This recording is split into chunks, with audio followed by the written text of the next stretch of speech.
안녕하세요. 네, 오늘 예고드린 사이람 커넥트 시작하겠습니다. 네, 안녕하세요. 이번 웨비나 주제는 공지 드렸던 것처럼 그래프 머신러닝 기술과 혁신 사례입니다.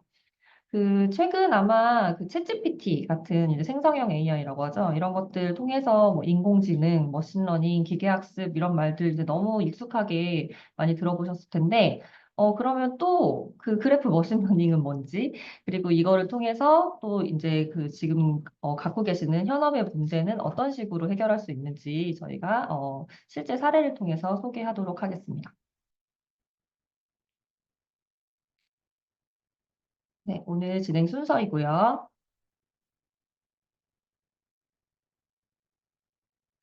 먼저 아시는 분들은 아시겠지만 그래프와 그리고 네트워크 분석이 뭔지부터 한번 정의하고 시작해 보도록 하겠습니다. 우선 개체와 관계로 구성된 데이터를 네트워크 또는 그래프 데이터라고 얘기를 하고요. 이제 이 용어가 사실 많이 혼용이 돼서 써서 어떻게 차이가 있는지를 물어보시는 경우가 있는데, 이제 소셜 네트워크라는 단어는 좀 이제 주로 사회과학 계열에서 이제 많이 사용을 하는 것 같고, 그리고 이제 그래프 쪽은 수학이나 공학, 컴퓨터 분야에서 좀 더 선호해서 사용을 하시는 것 같습니다. 의미적으로는 유사한데 이제 관점이나 목적에 따라 좀 다르게 활용이 된다 이렇게 이해하시면 될 것 같고요. 이 이제 네트워크상에 등장하는 객체를 노드라고 합니다. 뭐 노드 객체, 뭐 개별 데이터, 행위자, 액터 이런 식으로 이제 표현을 하고요. 그리고 이제 이 노드 간의 연결은 링크, 다른 말로는 엣지, 연결, 관계 이런 표현을 사용을 해서 설명을 합니다. 그리고 이 네트워크를 분석하는 방법론이 바로 소셜 네트워크 분석. 이제 다른 줄임말로는 이제 SNA, 그리고 한국어로는 보통 사회 연결망이라고 얘기를 하고 있고요. 이제 유사한 의미로 이제 또 아까 그래프와 네트워크처럼 이제 그래프 분석, 그래프 마이닝, 또 이제 특수 분야에서 이제 네트워크 사이언스, 뭐 컴플렉스 네트워크 약간 이런 식으로 언급이 되고 있습니다. 사실 이제 이 그래프 네트워크 분석, SNA, 이거는 이제 역사가 아주 오래된 방법론인데요. 근데 지금 이제 학계나 산업에서 어떤 네트워크 분석이 이제 되게 중요한 요소로 부상을 하고 있습니다. 이 원인은 이제 세 가지 정도로 꼽아볼 수 있는데요. 일단 첫 번째는 이제 관계형 데이터의 접근성이 증가한 점입니다. 아시겠지만 이제 온라인 플랫폼, 뭐 디지털 기술 이런 것들이 발전을 하면서 이제 상당히 많은 관계형 데이터가 이제 쌓이기 시작했는데요. 뭐 소셜 미디어, 뭐 온라인에서 컨텐츠를 뭐 보거나 구매하거나 이제 저희가 뭐 금융 거래하는 것들, 뭐 이메일 주고받는 것들, 뭐 클릭하는 것들 모두 다 이제 관계형 데이터죠. 근데 이제 사실은 조금 다루기 어려운 측면이 있어요. 그러니까 뒤에서 설명드리겠지만 관계형 데이터가 기존의 다른 데이터보다 좀 약간 특수한 형태를 띠고 있기 때문에 그래서 이제 조금 협소하게 이제 제한적으로 활용이 되었던 부분들이 있는데, 이제 어떤 기술 발전들과 이제 관련된 연구들이 마저 활발히 진행이 되면서 이제 그래프 데이터, 네트워크 데이터를 다룰 수 있는 방법론, 그리고 처리 기술 같은 것들이 많이 늘어나서 이제 전반적으로 접근성이 많이 향상이 됐습니다. 그리고 이제 두 번째는 이제 현장의 수요 변화입니다. 오랜 기간 아시겠지만 빅데이터 분석이라는 말 나온 지 너무 오래됐잖아요. 그동안 대부분 이제 약간 개체 중심의 데이터 분석을 많이 진행을 해왔고, 이거는 이제 그냥 기본적으로 다 한다. 약간 그런 상황이었는데, 사실 이제 새로운 아이디어나 인사이트는 이제 어떤 새로운 접근이 필요하잖아요. 근데 말씀드린 것처럼 뭐 행위자 간 상호작용이라든가 어떤 맥락 등을 고려를 하려면 결국 이 관계 데이터에 대한 분석이 필요한데, 이거에 관련된 이제 필요성이 좀 대두됐다. 이렇게 이제 생각을 하시면 될 것 같고요. 그리고 마지막으로는 그래프 머신러닝의 등장입니다. 이제 기존 머신러닝, 그러니까 기계가 뭔가 데이터를 학습하는 이 방법론들은 주로 개체를 많이 다루거든요. 그래서 이제 여기서 오는 이제 어떤 한계점들이 있습니다. 그래서 이거를 이제 바로 그래프로 해결하려고 하는 움직임이 그래프 머신러닝입니다. 그래서 그래프 머신러닝을 또 이제 설명을 드려야 될 것 같은데, 이거를 위해서는 이 인공지능이 어떤 식으로 발전해 왔는지 계보를 살펴보는 게 좋을 것 같아요. 물론 이제 이런 쪽에 관심이 많으신 분들은 너무 이제 많이 잘 아시겠지만, 또 혹시 모르실 분들을 위해서 제가 이제 간략하게 설명을 드리겠습니다. 일단 인공지능은 많이 너무 많이 들어보셨잖아요. 근데 사실 인공지능은 엄청나게 포괄적인 개념입니다. 기본적으로 데이터를 기반으로 뭔가 감지해서 스스로 행동하는 시스템 전체를 얘기를 하거든요. 아주 간단한 어떤 규칙 기반의 어떤 자동화 프로그램 이런 것도 사실 인공지능으로 볼 수도 있는 거죠. 근데 아니면 뭐 저희가 지금 요즘에 쓰는 챗GPT라던가 어떤 이제 움직이는 로봇 같은 것도 당연히 인공지능에 들어가겠죠. 근데 이제 그 안에서 이제 특별히 그 데이터를 통해 어떤 규칙이나 패턴을 학습하고 이제 그걸 통해서 이제 예측하거나 분류하는 기법을 머신러닝, 그러니까 그 기계가 학습한다라고 이제 정의를 합니다. 그래서 여기에 이제 해당하는 알고리즘들이 있고요. 그리고 이제 또 그 안에 그 한마디로 이제 딥하게 네, 학습한다라는 의미의 이제 딥러닝 알고리즘이 있습니다. 근데 이거는 이제 그 인공신경망이라는 걸 기반으로 해서 아주 복잡한 패턴을 자동으로 학습할 수 있는 기법이고요. 이 머신러닝 같은 경우는 이제 좀 더 이제 포괄적인 개념이잖아요, 딥러닝보다. 그래서 이거는 기본적으로 어떤 입력과 출력값 사이에 명시적인 관계를 학습하는 방법이라고 보시면 될 것 같아서 예를 들면 내가 입력값을 2를 넣어줬는데 출력값이 4예요. 그럼 둘 사이에는 곱하기 2라는 선형적인 모델이 있다 이렇게 볼 수 있잖아요. 그러니까 이런 것들도 일종의 이제 머신러닝이라고 생각해 볼 수 있는 거죠. 근데 딥러닝은 이제 똑같이 그 머신이 이제 러닝을 하는데 왜냐면 머신 러닝에 속해 있잖아요. 근데 인간이 학습하는 방식을 모방하기 위해서 어떤 깊은 구조의 신경망을 이용해서 학습을 하는 것을 딥러닝이라고 정의합니다. 그러니까 그래서 이름이 딥러닝이에요. 깊은 구조. 그럼 깊은 구조가 뭐냐? 예를 들어서 이제 그 어떤 아기가 이제 자기가 본 물체가 사과인지 바나나인지를 구분하는 그런 학습 과정이 있을 거잖아요, 어릴 때.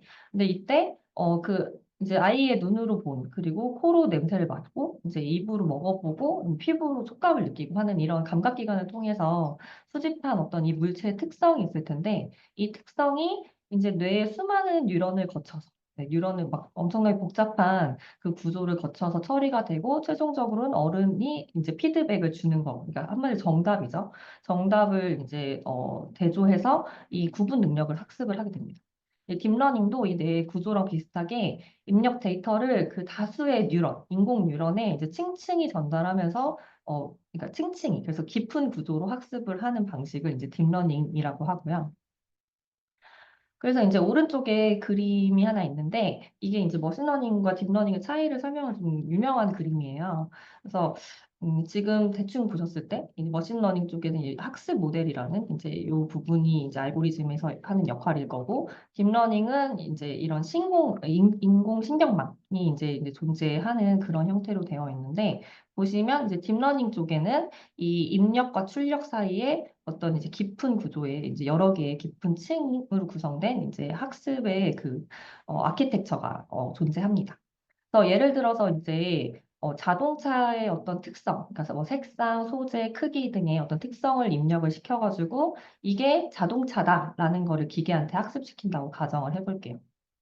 머신러닝에서는 보통 이제 그 연구자가, 이제 분석가가 이 수많은 자동차의 특성 중에 이제 차를 이제 식별할 수 있는 특성이 뭔지, 유의미한 특성이 뭔지를 먼저 좀 식별하는 단계가 필요합니다. 그래서 그렇게 해서 이제 유의미한 특성만 골라낸 다음에 이제 그 분류기, 그러니까 학습하려고 하는 이제 그 사용하는 알고리즘에 이제 데이터를 학습을 시키는 거죠.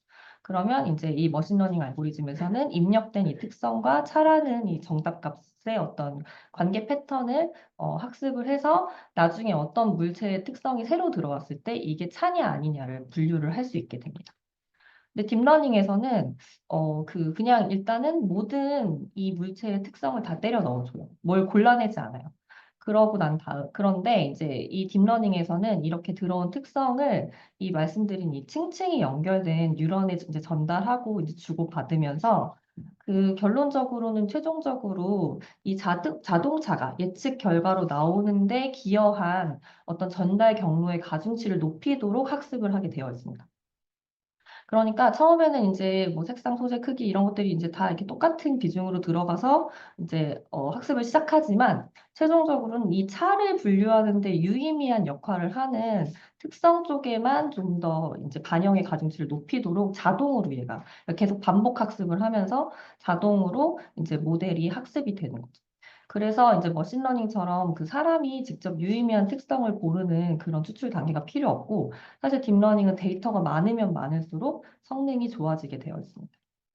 그래서 이제 이런 이제 그 층들을 이제 그래서 보통 딥러닝은 입력층, 출력층, 그리고 이제 은닉층이라고 해서 요 중간에 어떤 이제 층들을 거치면서 학습을 한다. 그래서 딥러닝의 가장 큰 특징은 이런 은닉층이 깊은 구조로 되어 있다라는 점입니다.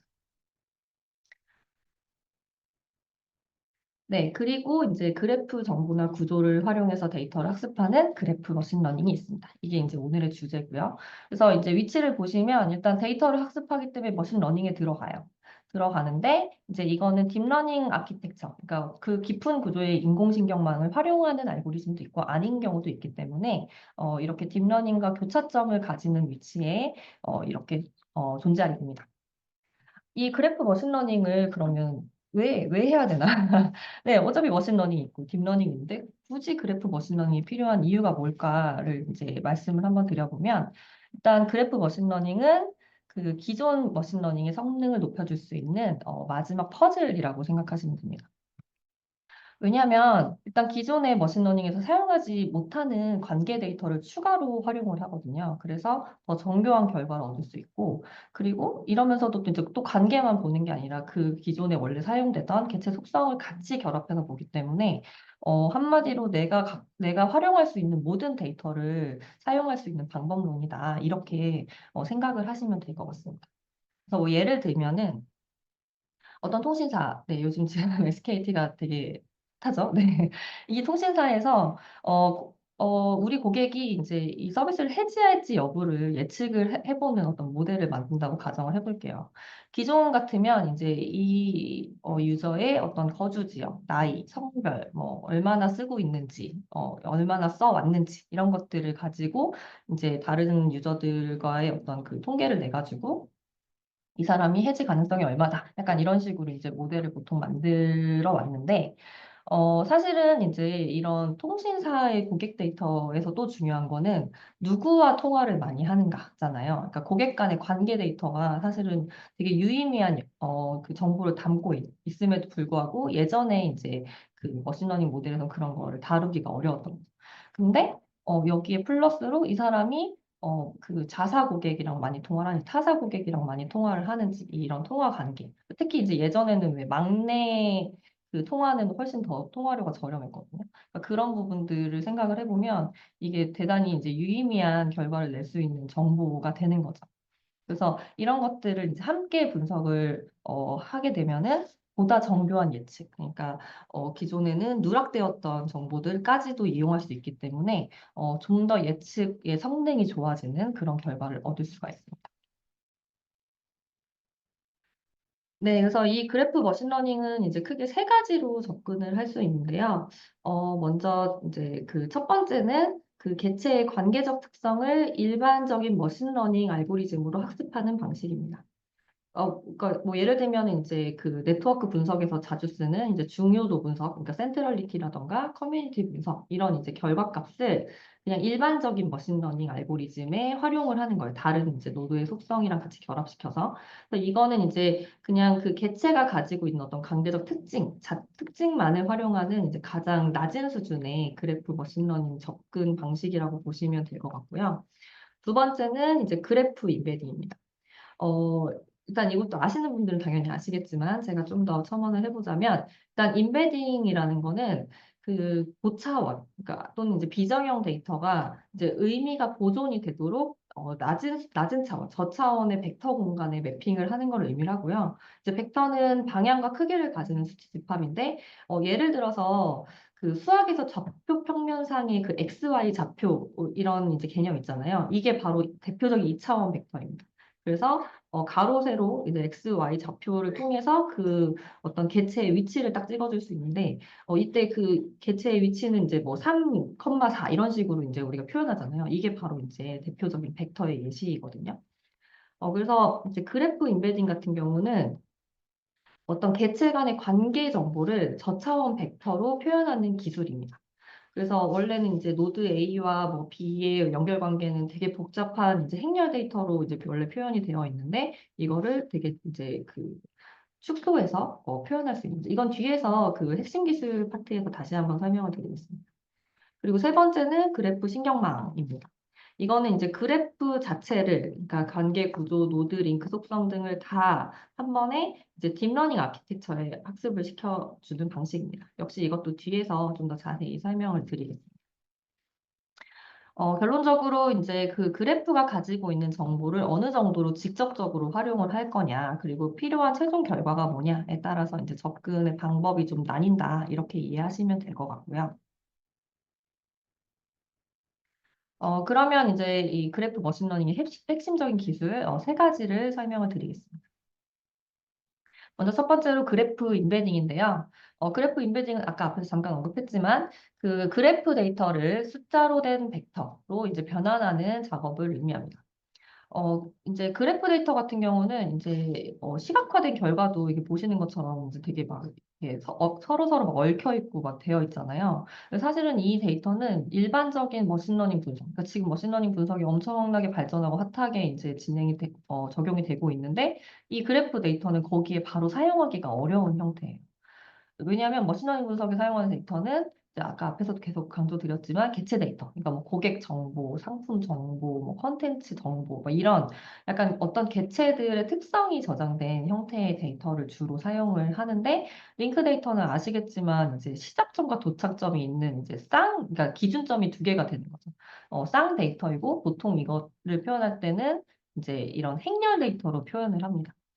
그래서 행렬 데이터를 표현한다는 게 결국 어떤 거냐면, 만약에 제가 1000명 간의 어떤 네트워크 데이터를 이제 이런 테이블, 그러니까 엑셀로 만든다라고 가정했을 때, 기본적인 구조는 이 가로, 세로에 이제 노드가 쭉 이렇게 나열이 돼요. 그러면 1부터 1000까지 이제 나열이 되겠죠? 그 다음에 이 노드 두 개가 교차되는 지점에 링크 유무를 1 또는 0으로 표시합니다. 그래서 1이면 0, 두 개가 연결된 거고 0이면 연결이 안 되어 있는. 그렇다면 이제 저희가 만약에 1000명 간의 네트워크를 만들고 싶다고 한다면 결국은 1000 곱하기 1000, 1000 곱하기 1000에서 100만 개의 셀이 필요해요. 그래서 엄청나게 데이터가 커지는 거죠. 그래서 이런 데이터를 이제 사실은 분석에 활용하기도 어렵고, 머신러닝 분석에 활용하기도 어렵고, 데이터 크기도 너무 크기 때문에 핸들링이 사실 쉽지가 않습니다. 그런데 이제 이 그래프를 만약에 인베딩해서 벡터화를 한다면 일단은 기본적으로 그 다양한 분석과 시각화에 활용할 수 있는 형태로 바꿔줄 수 있습니다. 그래서 이렇게 오른쪽에 보시는 이런 표 형태로 변환이 되는 거예요. 그래서 어떻게 뭐가 어떤 식으로 처리가 됐나를 뭐 아주 이제 그 러프하게 설명을 드리면 그러니까 알고리즘 너무 복잡하니까 일단은 보시면 이 왼쪽 이첫 번째 컬럼은 이제 그 개체만큼 이렇게 행이 표시가 되고요. 그리고 이 열에는 이제 내가 그러니까 줄이기 위해 목적한 그 이제 차원의 수만큼 이제 열이 생성이 됩니다. 그래서 원래대로라면 원래 데이터에서는 사실은 이 열을 이제 차원이라고 표현한다면 결국 1000개의 차원이 있는 상태였거든요. 근데 1000개의 차원을 분석하는 것보다야 당연히 2차원상으로 이제 완전히 이렇게 추격하는 게 훨씬 더 분석이 편하겠죠. 그래서 이렇게 이제 2차원이나 3차원으로 관계 정보를 이렇게 수치화된 벡터 값으로 변환해 주는 게 바로 그래프 인베딩입니다. 이렇게 이제 변환을 하는 어떤 기준은 한마디로 이제 어떤 서로 다른 두 노드의 벡터 값은 약간 이제 그 노드들이 가지고 있는 관계 패턴에 따라서 이제 벡터화가 되는데 예를 들어서 1번 노드와 2번 노드가 둘 다 같은 노드와 연결이 돼 있다. 그러면 이 두 노드는 이제 유사한 벡터 값과 방향을 가질 확률이 높은 거죠. 그래서 이제 이렇게 이제 변환을 하게 되면은 이게 지금 네트워크 분석 해보신 분들은 아시겠지만 그냥 노드셋 데이터 형태잖아요. 각각의 노드가 행으로 이제 존재하고 컬럼에 노드의 속성이 이제 저장된 형태이기 때문에 이 노드가 원래 가지고 있는 다른 속성과 결합해가지고 그 머신러닝에 바로 활용할 수 있는 형태가 되기도 하고 그리고 이제 여기 지금 그림상에 보시는 것처럼 2차원상에 시각화하는 것도 아주 쉽게 할 수 있습니다. 그리고 이 벡터 값이 유사한 것들끼리는 이제 클러스터링 하는 것도 어렵지 않게 진행을 할 수가 있는 거예요. 그리고 데이터 크기도 말씀드린 것처럼 효과적으로 줄일 수 있기 때문에 연산 측면에서도 베네핏이 있습니다.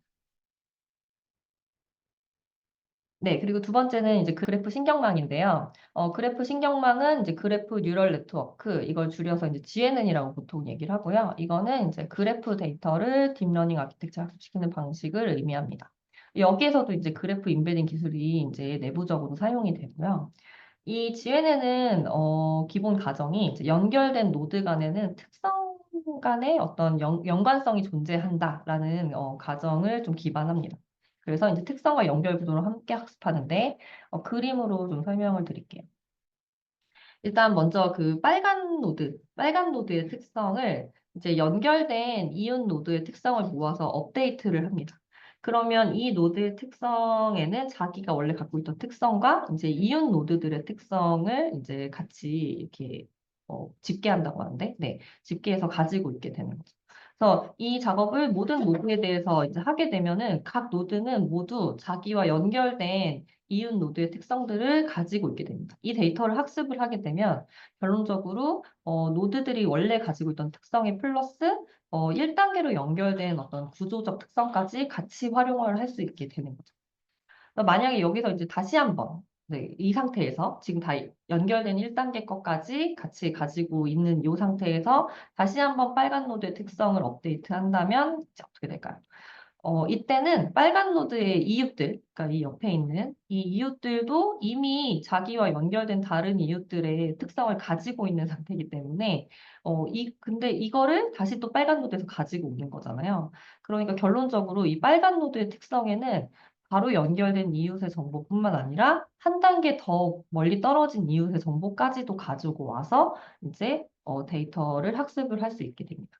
그래서 이런 식으로 이제 뭐 제가 아주 기본적인 방법에 대해서 설명드리고 원래 이제 실제는 되게 이제 복잡한데 근데 어쨌든 이런 흐름으로 이제 학습을 하게 된다 이렇게 이해하시면 되는데 어쨌든 이제 이 GNN은 이 연결된 이웃 노드의 특성을 약간 반복적으로 집계하고 이제 전달 하는 과정을 통해서 이제 노드가 이제 고유로 가지고 있는 특성이랑 그리고 구조적 어떤 맥락을 함께 반영을 할 수 있게 됩니다.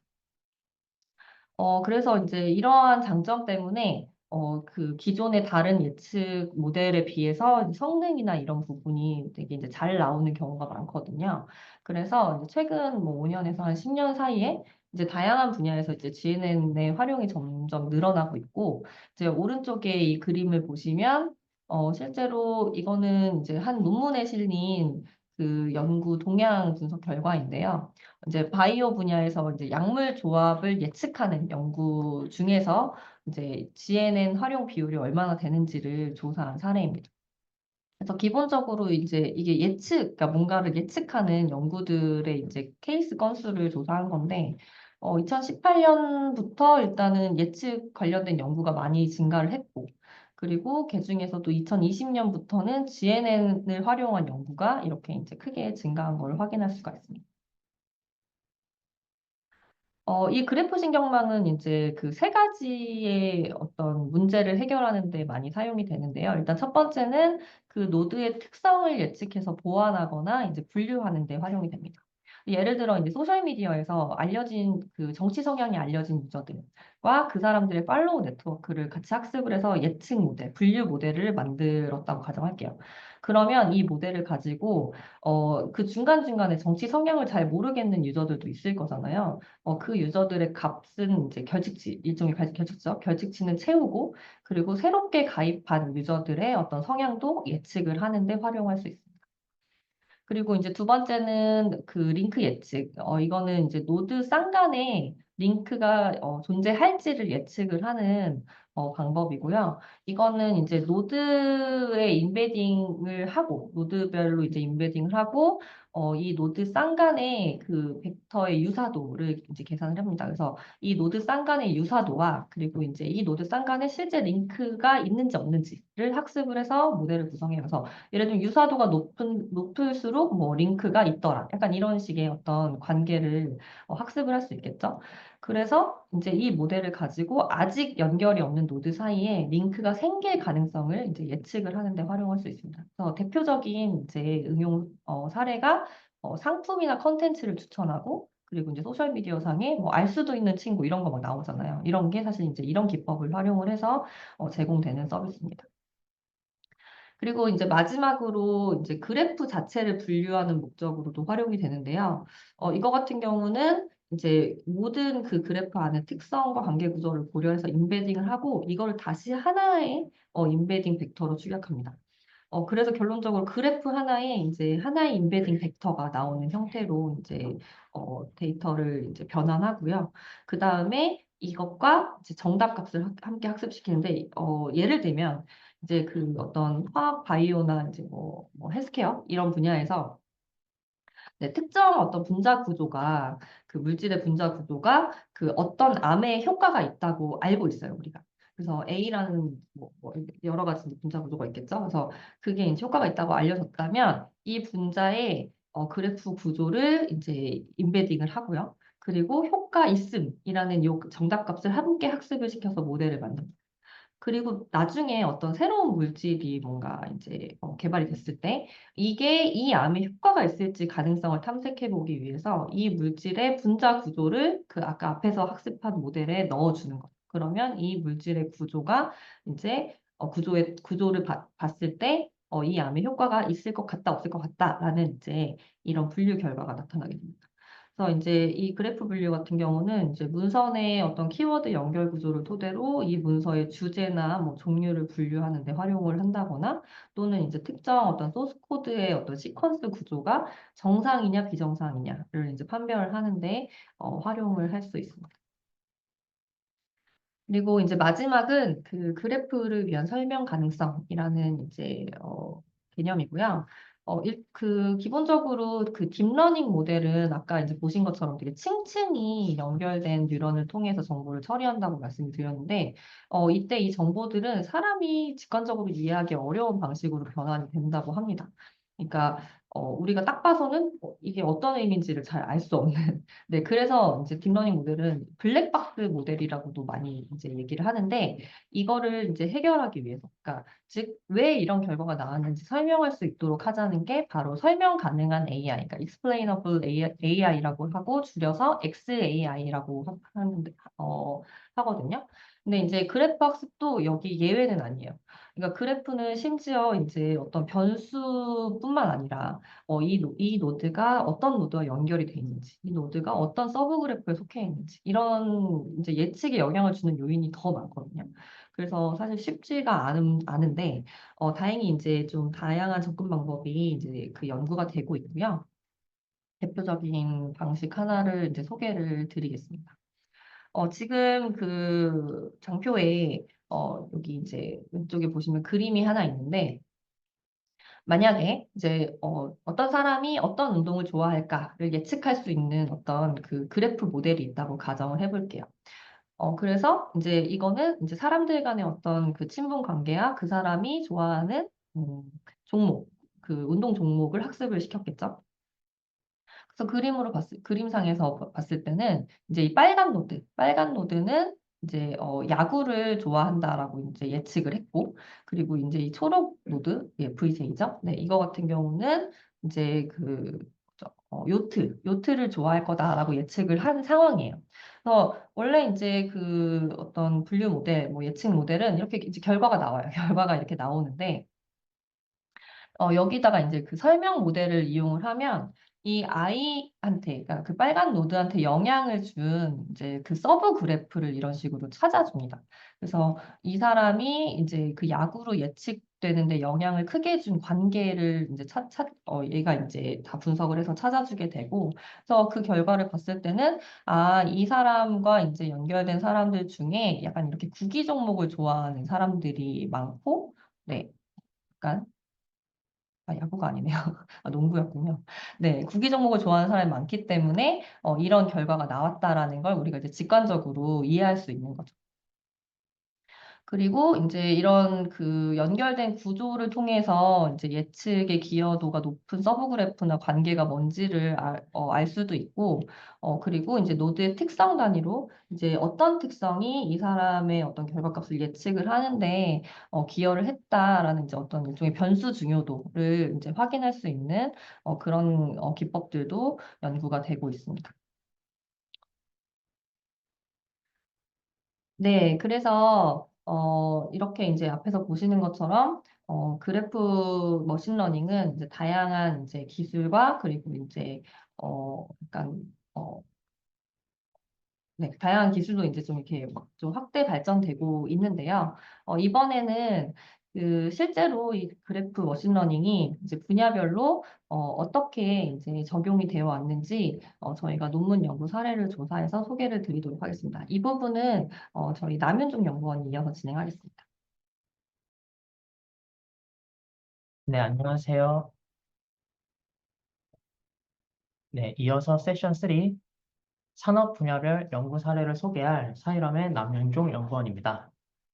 이전 세션에서는 그래프 머신러닝과 그래프 신경망의 종류, 그리고 핵심 기술 등에 대한 소개 시간이었다면, 이번 시간에는 그래프 머신러닝의 산업별 활용 사례를 소개해 드리도록 하겠습니다.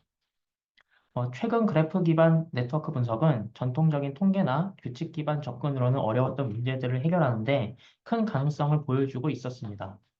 특히 머신러닝과 딥러닝 기법이 결합되면서 관계 중심의 데이터 구조를 보다 정교하게 분석할 수 있게 되었고, 이는 실제 산업 현장에서도 다양한 형태로 적용되고 있습니다. 이번 시간에는 그래프 머신러닝이 실제 산업에서 어떤 문제를 해결하고 있는지 대표적인 5가지 분야의 연구 사례를 중심으로 함께 살펴보겠습니다. 각 사례를 통해 그래프 기술이 단순한 이론을 넘어 현장의 의사결정과 혁신에 어떤 식으로 기여하고 있는지 직관적으로 이해하실 수 있을 거라 생각합니다. 그럼 첫 번째 사례부터 소개해 드리겠습니다. 네, 첫 번째 사례는 그래프 머신러닝을 활용하여 조직 내의 잠재적인 관리자 인재를 식별하는 방법에 대한 연구입니다. 해당 연구는 오스트리아 IT 기업을 대상으로 진행되었던 연구 사례입니다. 많은 조직에서 관리자를 평가하는 방식은 상급자의 주관적인 평가에 의존합니다. 하지만 실제로 관리자는 단순한 직책이 아니라 조직 내에서 다른 구성원들과 어떻게 연결되어 있고 어떻게 소통하는지에 따라 그 역할이 나타나는 것을 아실 겁니다. 이 연구는 바로 그 점에 주목했습니다. 즉, 구성원 간의 다양한 상호작용을 소셜 네트워크로 분석하고 여기에 네트워크 중심성 분석 기법 중 하나인 페이지랭크 알고리즘과 그래프 신경망을 적용하여 조직 내부에서 관리자가 아니지만 관리자처럼 행동하는 사람들, 다시 말해 잠재적 관리자 인재를 찾아내는 것이 이 연구의 목표였습니다. 먼저 이메일 및 회의 네트워크 데이터를 기반으로 총 5가지 종류의 상호작용 그래프를 만들었습니다. 예를 들어서 이메일을 보낼 때 받는 사람, 그리고 참조 수신자, 첨부 파일 여부, 그리고 실제 회의 참석 여부 등이 각각 다른 그래프로 구성되었습니다.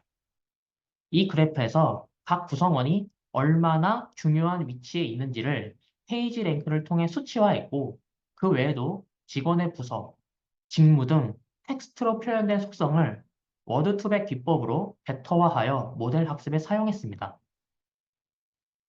이렇게 구성된 데이터는 서포트 벡터 머신, KNN, MLP와 같은 전통적인 머신러닝 알고리즘과 그래프 머신러닝 기법 중 하나인 GCN 모델에도 적용되었습니다. 그 결과 가장 높은 정확도를 보인 방법은 GCN을 활용한 분류 모델이었으며 약 80%의 정확도로 관리자 인재를 식별할 수 있었습니다.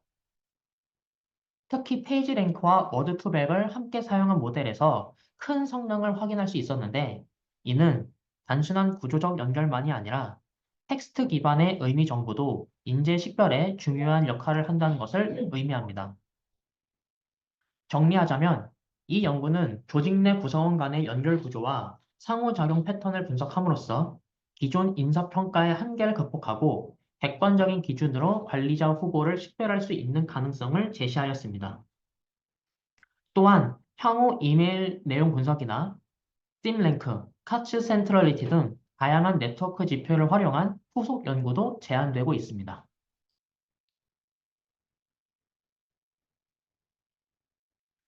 네, 이어서 두 번째 사례는 머신러닝과 네트워크 분석 기법을 활용해 창업 기업의 후속 투자 유치에 영향을 미치는 요인을 분석한 연구에 대한 내용입니다. 기술 기반 스타트업, 특히 딥테크 스타트업은 고성장 잠재력을 지녔지만 그만큼 고위험의 부담이 있는 기업들입니다. 그래서 이들의 성장은 초기 투자만으로는 어렵고 초기 투자 이후 단계에서도 지속적인 후속 투자가 필수적임에도 불구하고 상당수의 스타트업이 후속 투자를 받지 못하고 있는 실정입니다.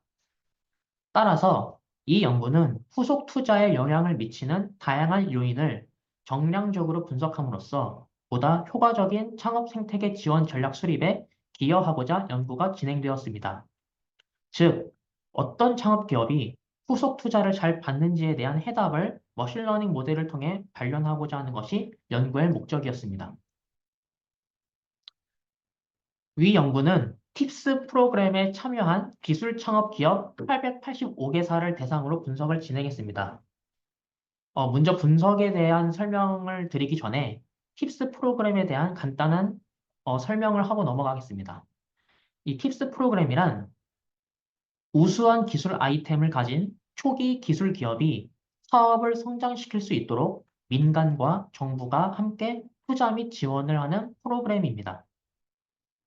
그래서 이 팁스 프로그램에 참여한 기술 창업 기업을 대상으로 매출, 그리고 그 기업의 대표자 학력 등과 같은 창업 기업의 특성, 그리고 투자 방식, 기업의 위치 등과 같은 초기 투자사의 특성, 그리고 중심성 분석, 커뮤니티 분석 등의 투자 네트워크 특성을 독립 변수로 설정을 했고, 후속 투자 규모를 종속 변수로 설정하여 총 21개의 변수들로 분석을 진행했습니다.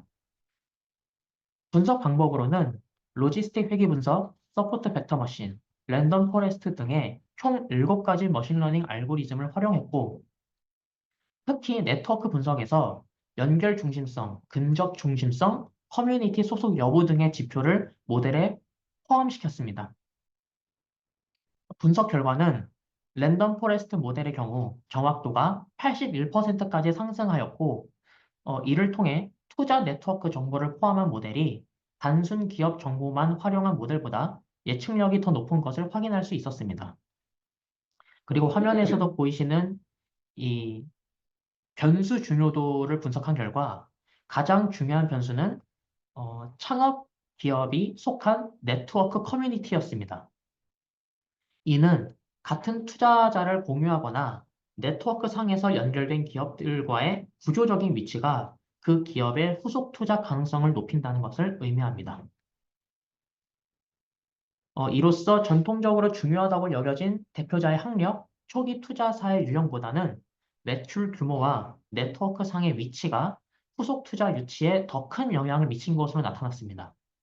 따라서 이 연구는 머신러닝과 네트워크 분석을 결합하여 창업 기업의 투자 가능성을 예측했다는 점에서 의미가 크고 기존 정책이 놓치고 있던 연결 구조의 중요성을 강조한 것을 확인할 수 있었습니다.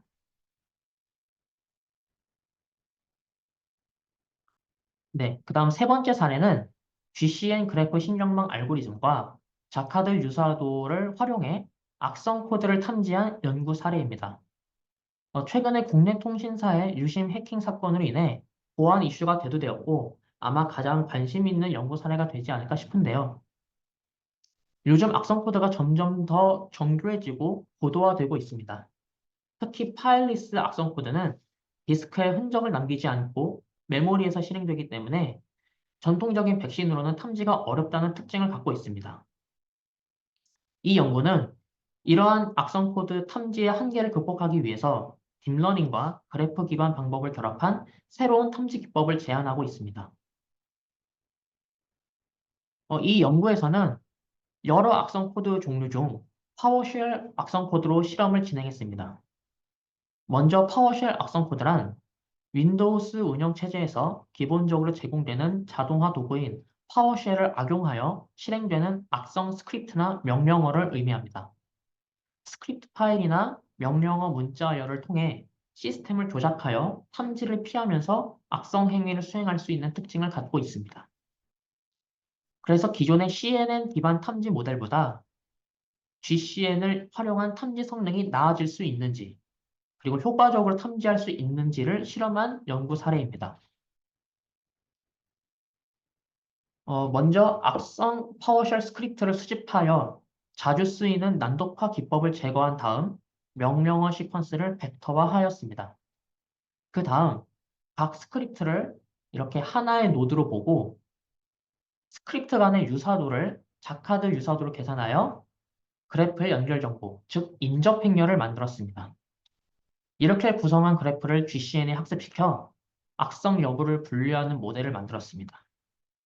또한 앞서 사용한 자카드 유사도를 이용하여 악성 코드 스크립트가 유사한 상위 K개 스크립트끼리 연결시킨 네트워크를 사용했을 때 탐지 성능이 어떻게 달라지는지도 같이 비교하였습니다.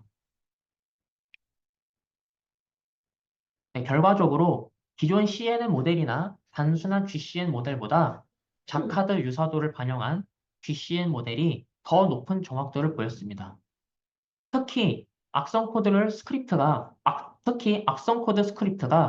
유사한 상위 두 개 스크립트끼리 연결시킨 이 그림상에서 보이시는 것처럼 이렇게 스크립트 두 개를 연결시킨 네트워크를 사용한 GCN 모델이 가장 높은 탐지율을 나타낸 것을 확인할 수 있었습니다. 다만 탐지율이 올라갈수록 오탐률도 같이 증가하는 경향이 있었기 때문에 유사도를 얼마나 반영할지를 조절하는 것 또한 중요하다는 점을 확인할 수 있었습니다.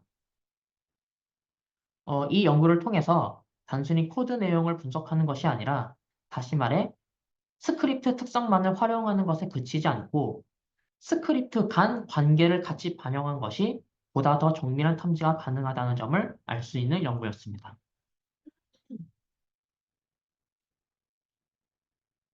네. 네 번째 사례는 그래프 머신러닝을 이용해서 SNS 유저의 정치 성향을 분류한 연구 사례입니다. 이제 앞으로 약 한 달 뒤에 대통령 선거가 있는데요. 이와 관련된 여러 정치 게시글이 SNS 상에 많이 업로드되고 있고, 해당 게시글에도 많은 이용자들이 댓글과 대댓글을 작성하여 자신의 정치적 견해를 가감없이 밝히고 있는 것을 아실 겁니다. 특히 트위터에서는 유저들은 자신의 정치적 견해와 일치하거나 공감하는 트윗을 리트윗하기도 하고 자신의 의견을 표현하는 방식으로서 해시태그를 사용하는 경우가 있는데요. 이러한 트위터의 특성을 활용해서 이번 연구에서는 리트윗 데이터와 해시태그 사용 데이터를 기반으로 한 유저별 정치 성향을 분류하는 모델을 생성하여 해당 유저가 특정 후보에 지지하는지 아니면 반대하는지를 예측한 결과에 대해서 소개해 드리도록 하겠습니다. 기존에는 텍스트 기반 분석 또는 전통적인 머신러닝 기법에만 정치 성향 예측을 의존했습니다. 이는 유저 간의 상호작용과 같은 관계성 기반 정보를 반영하지 못한다는 한계를 지니고 있습니다. 이를 극복하기 위해서 유저 간 리트윗 데이터와 해시태그 사용 데이터와 같은 트위터 데이터와 그래프 머신러닝 모델을 사용하여 전통적인 머신러닝 모델을 사용했을 때와 분류 성능에 어떤 차이가 있는지를 같이 비교해 보았습니다. 먼저 유저가 사용한 해시태그 데이터에서 가장 많이 사용된 상위 100개의 해시태그를 추출하였고, 이를 PPT에 보이시는 첫 번째 이미지처럼 매트릭스 형태로 변환을 하였습니다. 그러면 이 유저 아이디, 뭐 예를 들어 48360922라는 유저는 A라는 해시태그는 사용하지, A, B, C, D라는 해시태그는 사용하지 않았지만, 그 두 번째 유저는 A 해시태그는 사용하지 않았지만 B, C, D 해시태그는 사용을 한 것으로 이렇게 매트릭스 형태로 변환을 하였습니다. 이렇게 매트릭스 형태로 변환을 하면 해시태그를 유저의 속성 정보로 활용할 수 있습니다. 그리고 리트윗 네트워크 데이터 중에서 최대 컴포넌트를 따로 추출하였고 이후 커뮤니티 분석을 한 결과를 마찬가지로 유저의 속성 정보로도 활용을 하였습니다. 그래서 최종적으로는 해시태그, 네트워크 분석 결과, 그리고 리트윗 네트워크를 각각 입력 데이터로 사용했을 때 로지스틱 회계 분석, 카트, MLP와 같은 전통적인 머신러닝 모델과 GCN 같은 그래프 머신러닝 모델과 성능을 비교했습니다. 분석 결과는 해시태그, 네트워크 분석 결과, 그리고 리트윗 네트워크 데이터를 함께 이용한 각각 따로따로 분석을 한 것이 아니라 이 세 가지 변수, 그러니까 해시태그, 그리고 네트워크 분석 결과, 리튼 네트워크 데이터를 함께 인풋 데이터를 활용한 GCN 모델의 정확도가 지금 이 표에 보시는 것처럼 94%로 가장 높았습니다. 이는 다른 모델보다 정확도가 1에서 8%더 좋은 것을 알 수 있습니다. 따라서 단순히 성별, 지역, 나이와 같이 유저를 설명하는 정보뿐만이 아니라 유저가 자주 사용한 해시태그와 네트워크 분석 결과, 그리고 유저 간의 관계 정보를 함께 반영한 그래프 머신러닝 모델이 유저의 정치 성향을 분류하는 데 효과적인 것을 확인할 수 있었습니다. 네, 마지막 사례로는 텍스트 분류 문제를 GCN 모델을 활용해서 해결한 연구 사례입니다. 이메일 스팸 필터링, 뉴스 분류, 감성 분석 등에서 텍스트 분류는 널리 쓰이는 핵심 기술입니다. 기존에는 시퀀스 기반 모델인 CNN이나 LSTM 같은 딥러닝 모델이 많이 사용되었는데요. 이 모델들은 문장 내의 연속적인 단어 순서에는 강하지만 문서 전체에서 드러나는 전역적인 단어 관계를 파악하는 데에는 한계가 있었습니다. 그래서 이 연구는 기존의 텍스트 분류 모델들의 한계를 극복하기 위해 문서와 단어의 관계를 하나의 그래프로 구성하였고, 이를 GCN을 활용해서 텍스트를 분류하는 텍스트 GCN이라는 새로운 방식을 제안하였습니다. 이 연구에서는 문서 노드와 단어 노드를 하나의 커다란 네트워크로 구축했습니다. 문서 내에 해당 단어가 등장하면 연결하고, 연결의 강도는 TF-IDF 가중치를 사용했습니다. 그리고 단어 간의 연결은 전체 코퍼스에서 특정 단어쌍이 같이 자주 등장하는 경우에 연결하며, 이때 연결 강도는 PMI라는 통계적 유사도 지표를 사용하였습니다. 이렇게 해서 만든 하나의 커다란 그래프를 GCN 모델의 입력 데이터로 사용을 하면 문서와 단어 각각에 대한 벡터 임베딩이 학습이 됩니다. 그리고 문서 노드에 부여된 라벨, 예를 들어서 뉴스 분류일 경우에는 정치, 스포츠, 경제 등이 되겠죠. 이러한 문서 라벨 값을 바탕으로 분류 모델을 학습합니다. 즉, 텍스트 분류 문제를 노드 분류 문제로 바꿔서 푸는 것이라고 할 수 있겠습니다. 그렇다면 이 방식이 얼마나 효과적이었는지 한번 살펴보겠습니다. 이 논문의 저자들은 5개의 공개 데이터셋을 활용해 실험을 진행했습니다. 네, 실험 결과 텍스트 GCN은 CNN, LSTM, Fast Text 등 기존의 강력한 모델들을 대부분의 데이터셋에서 뛰어넘는 성능을 보였습니다. 특히 주목할 점은 이 텍스트 GCN은 글로브, 워드2백 등과 같은 외부 사전 학습 임베딩을 전혀 사용하지 않고도 더 나은 결과를 냈다는 점입니다. 또 하나 흥미로운 점은 적은 수의 학습 데이터로도 성능이 유지되었다는 것입니다.